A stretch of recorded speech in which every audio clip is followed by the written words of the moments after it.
IFM News. IFM News. IFM News. Lokal. Igiyan sa yang kat ti Corimao Municipal Police Station, babayan ti panakitinulong iti Bureau of Fire Protection, ken ti Local Government Unit iti Corimao, DRRMO, ti Barangay Peacekeeping Action Team, training, ijay Mega Complex Barangay Poblacion 1, Corimao, Ilocos Norte. Ti aktibidad ket tinabunuan ti 30 akameng iti bipat.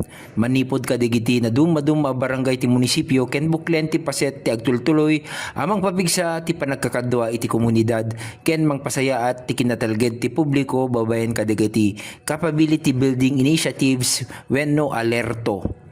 Naglecture dagiti resource speakers manipod iti BFP, LGU, DRRMO, ken PNP maipapanti basic life support ni FO2 Kennedy Fariñas, disaster preparedness ni Mr. Renato Reyno Jr., ken police intervention techniques ni Pat Jan Miko pagatpatan. Tapno maparangay ti panakaamu ken panagsagana dagiti nakipaset ti panagresponde kadagiti emerhensya ken panagtaginayon iti kapya ken ornos iti uneg ti bukod da a komunidad. Naglipas ti aktibidad babaen ti panakitit ti sertipiko kadagiti resource speaker kadagiti mabuno ken ti gundaway a nagreretrato. Para iti IFM News, Idol Glenn Batuyong, Tatak IFM! IFM News. IFM News. IFM News. Lokal.